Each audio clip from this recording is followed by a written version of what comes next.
what do you say? You want to see my secret?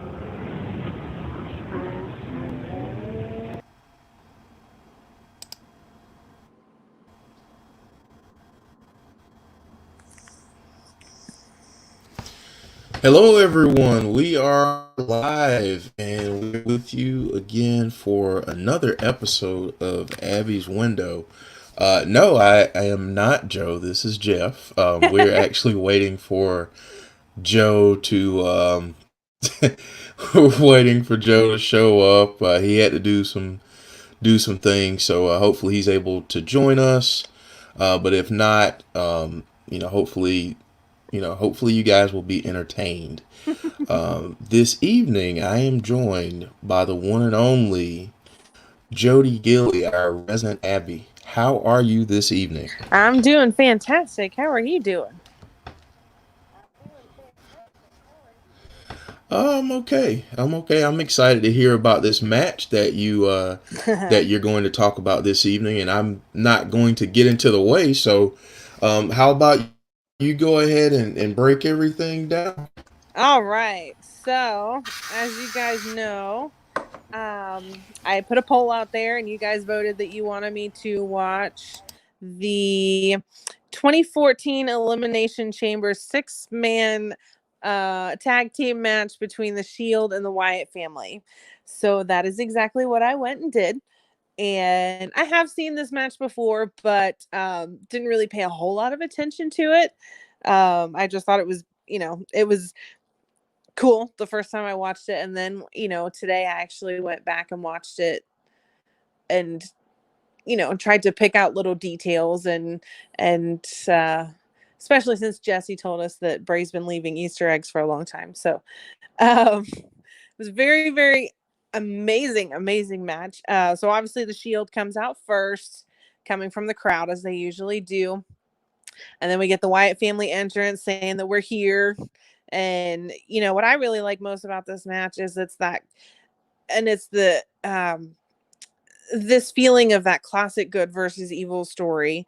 And, you've got the Shield, they're very polished, very military like. And then you've got the Wyatt family on the other side, and you could say they're very unpolished, um, more responsible for anarchy. So it's that wonderful, very classic story of two factions that are polar opposites that both had at that time a lot of popularity.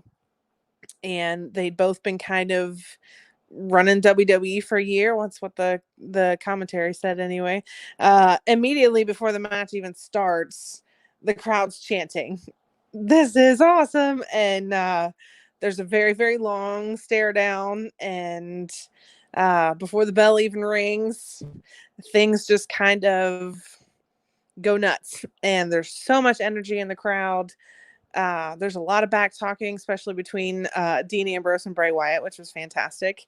Ambrose actually ends up going after Bray before the bell even rings.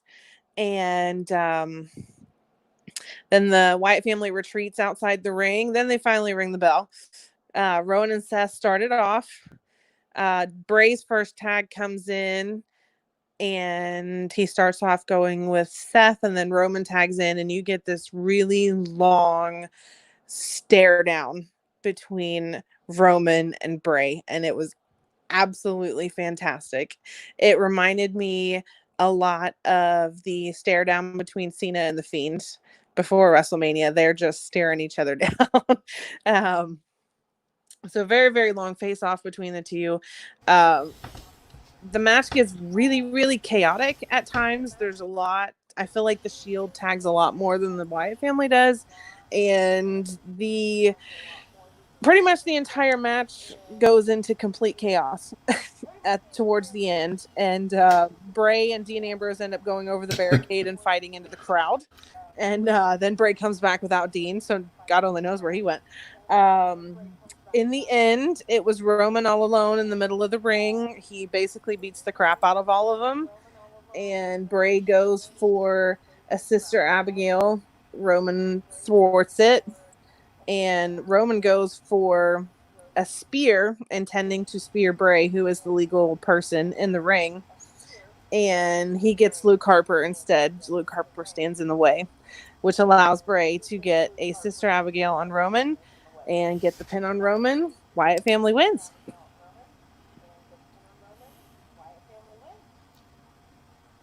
That's it. I love this match, by the way. I absolutely love this match. I thought it was awesome, and I mean, even the picture. These guys look so young in this picture, I know, right? they're babies. They're like baby faces. I mean, look at Roman. He looks like he just graduated out of high school. One thing I will say about this match is I really forgot how much I like Seth Rollins. He is completely dynamic in the ring. I mean, there was one point that I think it was Rowan. He flipped over backwards. He was on the turnbuckle and he flips over backwards and lands on his feet. Actually, I think it was Harper. But yeah, so Harper was behind him trying to pull him off the turnbuckle, and Seth pretty much does a backflip over him and lands on his feet. And you're like, what the heck is he just doing? So very aerodynamic movements from Seth Rollins. He's very good at those. Yes, he is. He's one of the best. Honestly, he's one of the best wrestlers in the world. What he's able to do in the ring is just absolutely extraordinary. I want to do a few shout outs too before we get going. I just want to go over a few people that are here. DJ B Tazzy, what's up? James Chadwick, Sonny Wolf, Yoshi Sensei, Austin 316, Nels and NY, Wrestling Days fan. Let's see who else I'm seeing here. Your boy. Big Boy Dally, what's up, man? Yeah, boy. Firefly Funhouse fan, how are you? TurboCast channel, how are you? Thank you guys for joining us tonight. Austin 316 says, not that I just whipped your ass, but Rowan was the youngest out of everyone in the picture. Is that because he has a sheep mask on? I would imagine so. That's a good one. That's a good one. I think Seth needs to Nails and NY says is this one of Jodie's favorites too? Yes, absolutely. Yeah, he does. Absolutely one of my favorite matches.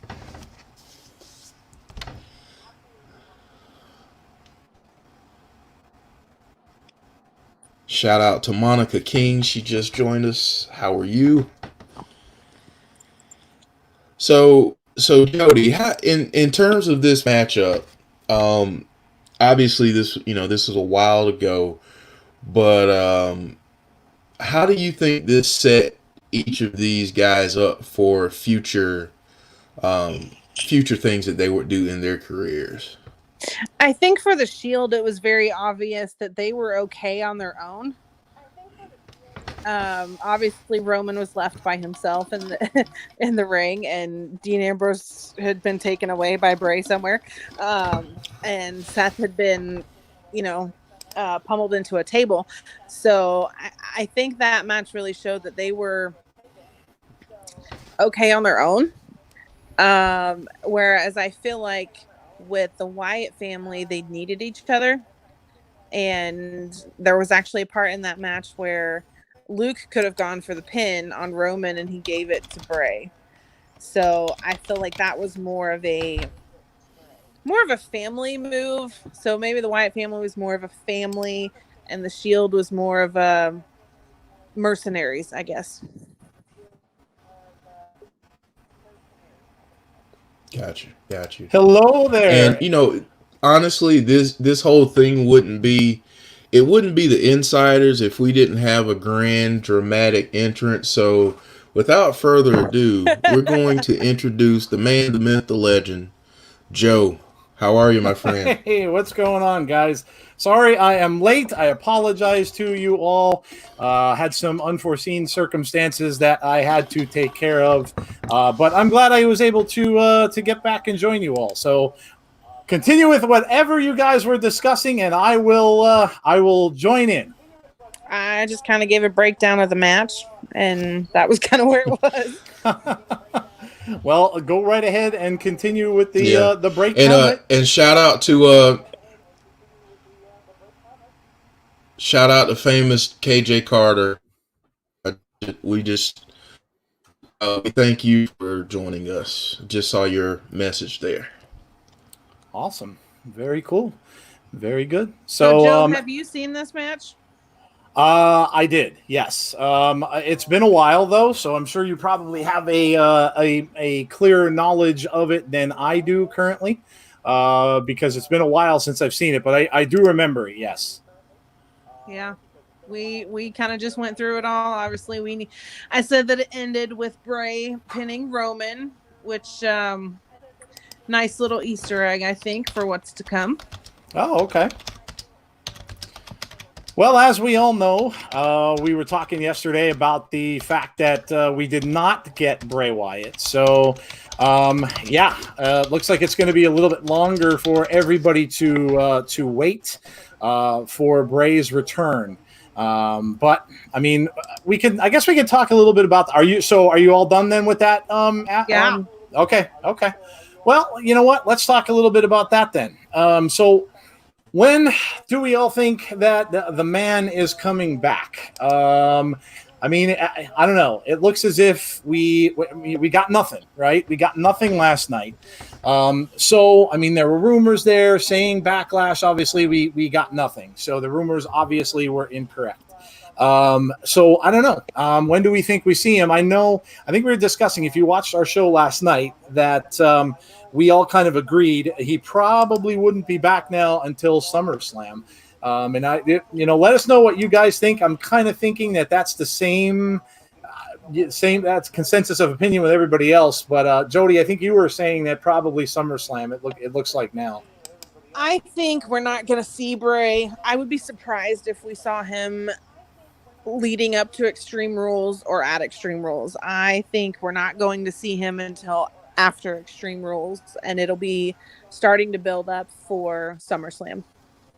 Yeah, I think so too. I kind of don't think they're going to have him come for Extreme Rules because, again, like Backlash, it's not one of the huge pay-per-view events of the summer. So it would make a lot more sense to build up another match with Braun with the Fiend for SummerSlam. So I'm just going to say hello quick to people here. Hello to Nails and NY. Hello to Brandon, Monica, Yabo Yoshi. Hello, James. Hello to you, Days fan, DJ B Tazzy. Hello to you, sir.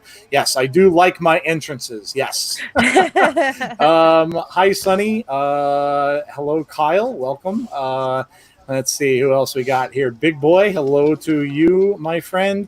Anyone else I missed? Brandon Lewis. Hello, John Cena Gamer 0809. Hello to you. So thank you for joining us. Yeah, so I agree. I think that I don't really see him coming back now before SummerSlam, and it seems as if I would think that they'll go to the next pay-per-view, and we may still not get anything.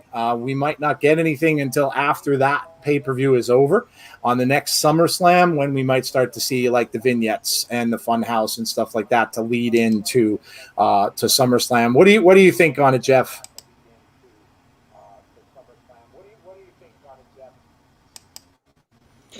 Yeah, I think I don't think we're gonna see him, like you guys said, until then. And I would love to. I don't know. I'd love to see some Funhouse stuff before we get to that point, though. Yeah, I think we will. You think we'll get some Funhouse episodes, or?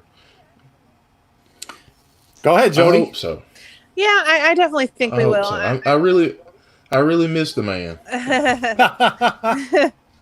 Yeah, I definitely think that we'll get.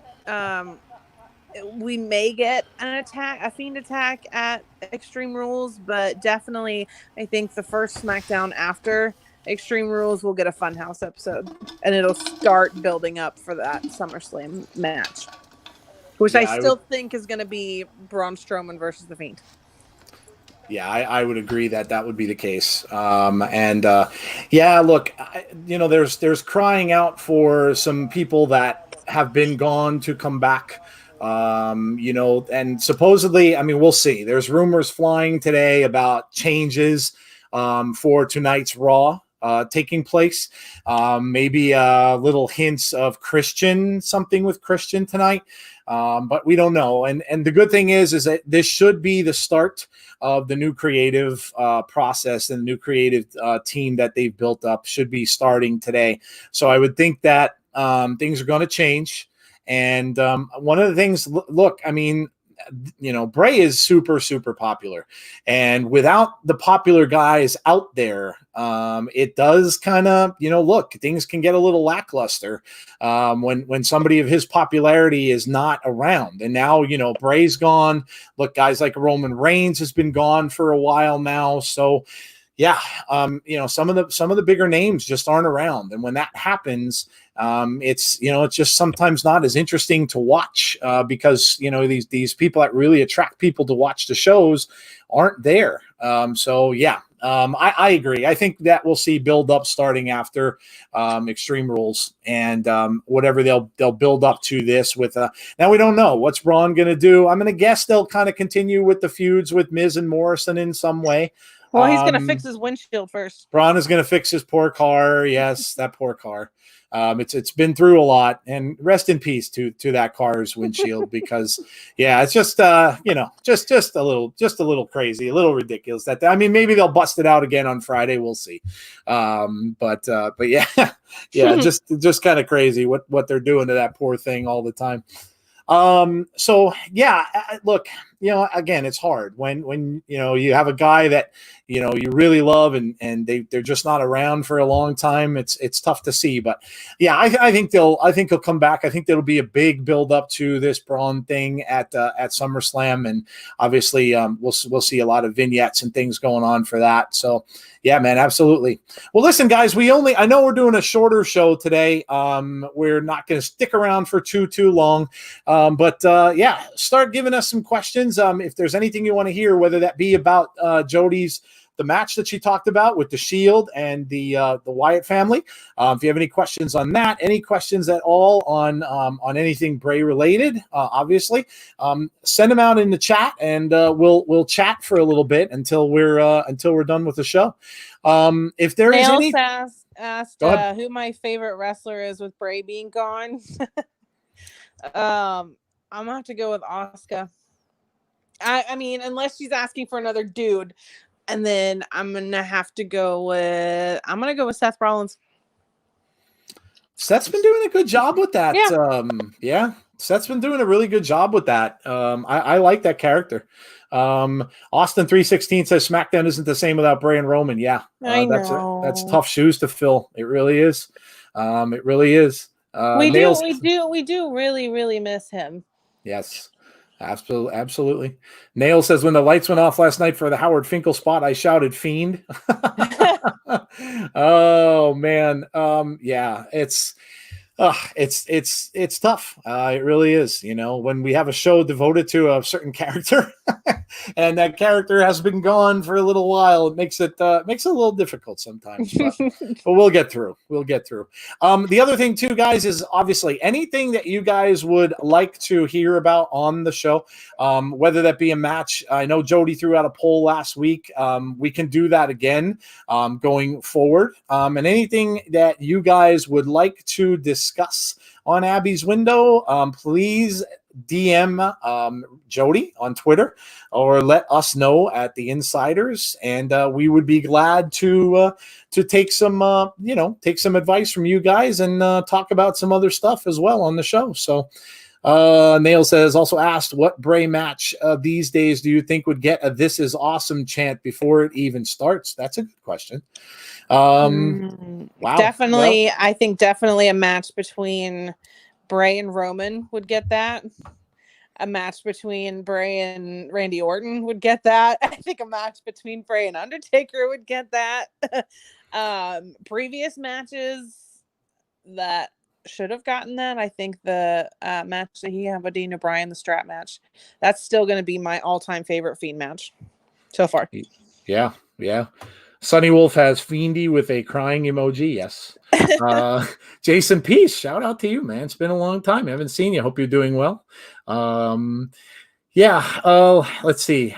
Days Fan says Fiend versus Brock Lesnar for sure. This is awesome. This is awesome. This is awesome. And this is awesome. I kind of think I know who Jodie would stick for in that match. I'm not really sure though, you know. Well, Brock is my favorite person on the planet, so. Yes, yeah. We do all know. James Chadwick says Bray versus Sting definitely would get that. That would be awesome. I know Bray wants to wrestle Sting. He mentioned that a while back. That said he would love to wrestle Sting. Yes, absolutely. I look, the Bray Orton thing is going to be a huge setup at some point in time whenever he finishes. I kind of said last night after that show, I really think now I guess it is. Has the injury been confirmed for Edge? I'm not sure. I was kind of looking today a little bit, and I still really haven't heard one way or the other. It seems like that because they're talking about it on Bleacher Report, and if that is confirmed, they're saying that he's out for the rest of the year. So things can change. Listen, with Bray, we've all seen that he was inserted into the title picture because of an injury to Drew McIntyre. So if indeed Edge is gone, I wonder if they speed up the rivalry with Randy. One of them would have to move. Yeah, well, listen, they're not above moving people. We know that. True. We've talked about that on the show. James says yes, torn bicep. Yeah, that's what I heard. I heard tricep, but okay, maybe it's I heard tricep too. Yeah, obviously, if that's the case, then they're going to be out. Sean says Insiders and Jodie with Bruce Pritchard now in control of both shows. Whom do you think will get a new push, and who will be de-pushed or sent back down the card? Man, that's hard to say. It could be anybody. I'm kind of thinking just from last night, it could be Apollo might be kind of getting sent to the back again a little bit, just because he got put on the pre-show. So I don't know. I mean, I kind of fear for some people. One of them I like a lot is Liv Morgan. I kind of fear for her a little bit. Not sure where she's going to head now. Obviously, Bruce Pritchard, with the people that he's had on SmackDown, obviously Fiend wouldn't be affected, and the real big names probably wouldn't be affected. But sure, yeah, that's a good question. I know there will be some people that will be kind of pushed to the back that may have been getting a little push. Maybe Street Profits and Viking Raiders. I mean, obviously Street Profits. Mandy Rose, yeah. Yeah, that certainly could happen. It's things are going to change because obviously it wasn't working. The ratings weren't showing that it was working. So things are definitely going to change. No question about it. Wrestling Diva fan, welcome, says, do you ever think they would do a Fiend versus Fiend match like they did Undertaker versus Undertaker? Yeah, we talked about this a little bit last week. God, I hope not. Yeah. Jodie's not a fan. I think it could happen, but I don't think it would happen anytime soon. Somewhere down the road when all of the storytelling is done, and Bray is at that part of his career where he's kind of completed all those circles that they talk about, and he's kind of gotten his revenge on people. I think that might be a thing that they might do, a gimmicky type thing somewhere down the road, but we'll see. That had such a big buildup and stuff back then, but I don't know if something like that would work today. We live in a different landscape. And obviously, people investigating things on social media and stuff like that would always want to know who's the identity of this fake Bray, and stuff like that. So yeah, I mean, I guess they could get it to work, but I don't know. I just don't know if we would see something like that happen again. Let's see. Austin says, since we know the Fiend has a list of people to get revenge of, who would be the perfect person he should face last on the list? For me, it's Roman or Orton. Orton. Yeah, I think we all agree with that. I think Orton is the person I think who's going to get it last. Look, he did the most to him, kind of burned down his house and his gimmick and stuff like that. So yeah, I think it would be Randy Orton, and there would be a big build up to that for sure. Huge. Big build up to that. I'm giddy sure. just thinking about it. That whole feud is going to be epic. Yeah, I agree. Nails asks, what does Jody think about Eric Rowan saying he pitched a Fiend idea? Yeah, that was in the news. Said he pitched a similar gimmick to the Fiend to Vince. Jody, did you read about that? I did. Honestly, I think probably a lot of people have pitched this alter ego dark side pitched a lot. I mean, it's not a new thing. I think this is just where Bray has taken it, and from what I know about him, I don't think that he would steal that from somebody. I think it's just been like you said, horror sells. So I think a lot of people have probably had that idea. I'm sure Liv Morgan did. Obviously Tamina has, and I don't think that's a new thing. Yeah, I agree. It's been around for a long time. And especially when you had the Wyatt family, which was a horror themed thing, not hard to think about a different gimmick to go from there. Let's see. We have. Would you like this? Oh, I have to read this one. I know we only have 4 minutes left, but would you like to see a Charlotte versus the Fiend match? Well, listen, we all know Charlotte would do almost anything, so it wouldn't be totally out of Look, God only knows, man. Look, let's just hope that Charlotte doesn't get the victory in that, because Charlotte doesn't lose very often. So Charlotte versus the Fiend. Oh my goodness! I wonder if we see Charlotte tonight on the all new version of Raw with the new creative. So I'm sure we probably will. Neil says when Bray goes to the Hall of this is a futuristic conversation. When Bray goes to the Hall of Fame, who should induct him? And also, should he do his speech as the Fiend?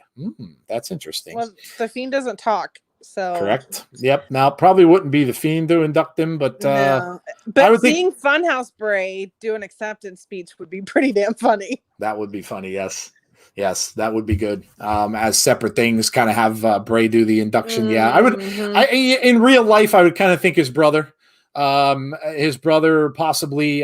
his wife as well, since they are both associated with wrestling. Obviously, if he did go in real life. Let's see, Jody, do you think Vince would allow the Fiend to beat Roman cleanly? That's a good one. No. Yeah, that's a good one. Vince loves him some Roman. We know that. But you also have to think the Fiend's being pushed as a heel.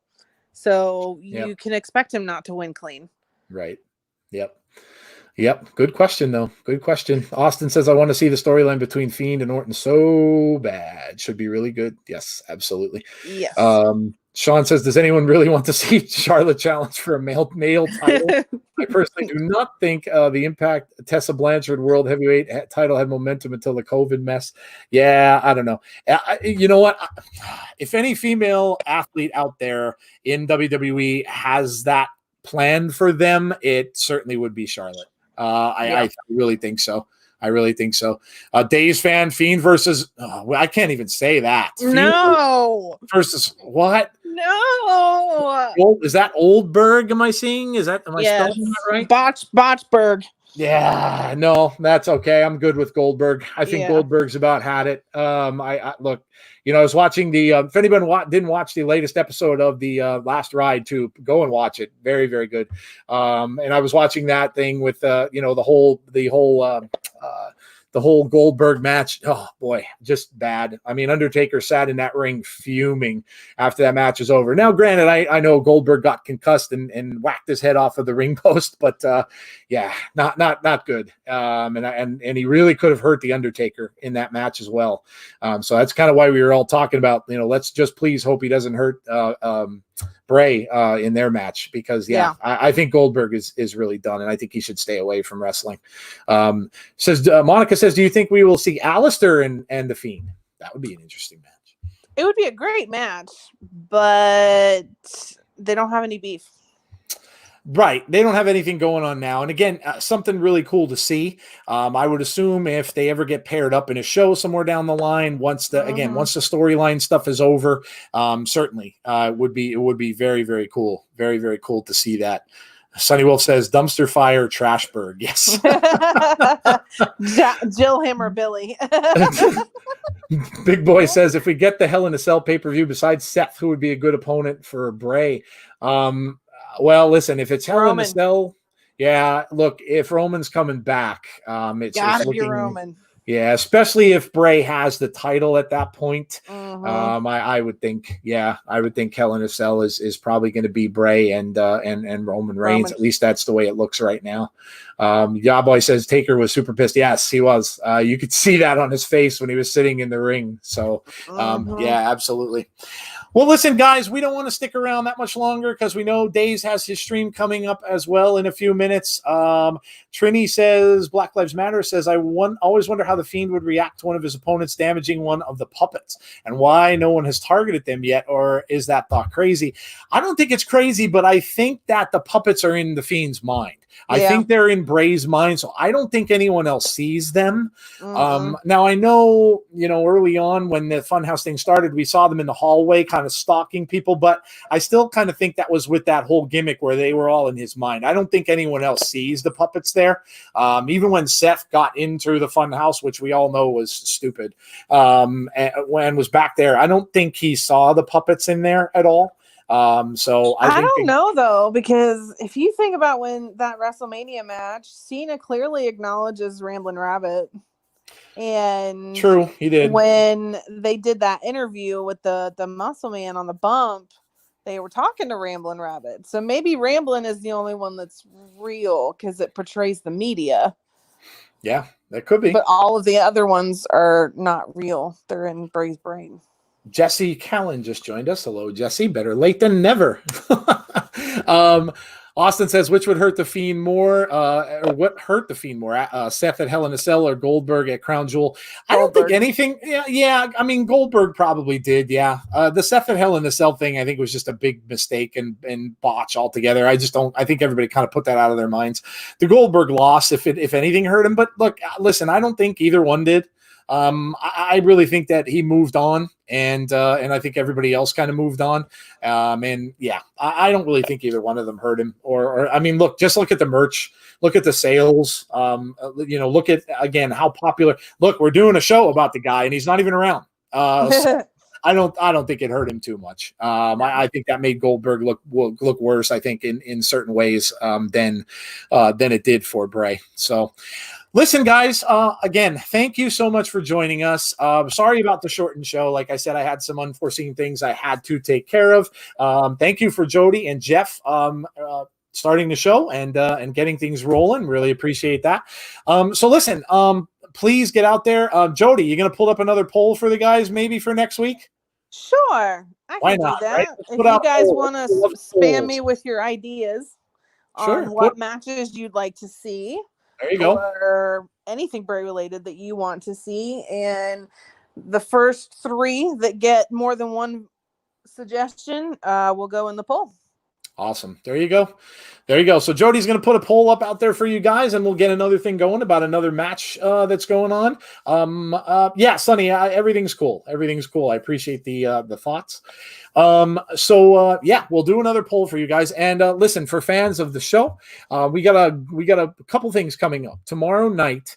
We have that show I was telling you guys that Jeff is going to do. I'm going to be in there as well with him, but it's again not a wrestling show.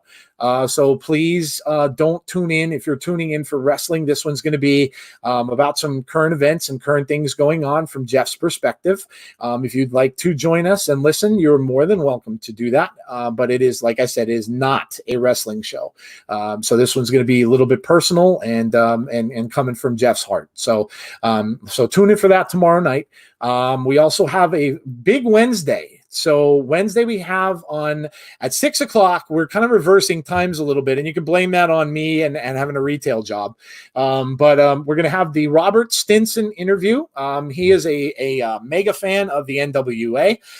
He was the guy who had us doing the video for Nick Aldis and helping him out with that. So Robert Stinson will be here with us, and we will have that at 6 o'clock on Wednesday for you before AEW and NXT. And of course, the big one, guys, 10:15 Eastern time on Wednesday night, we have our very first live podcast of the Insiders. So I know we did the stuff over the weekend, and that was awesome. You guys were great for joining us, but that will actually be our first live show. And we have Gary Cassidy, who's going to join us live. We have Adam Rotella, who's going to join us live. So this is cool because you guys can now interact with them right along with us on our show a little bit. And hey, we're going to have a live debate.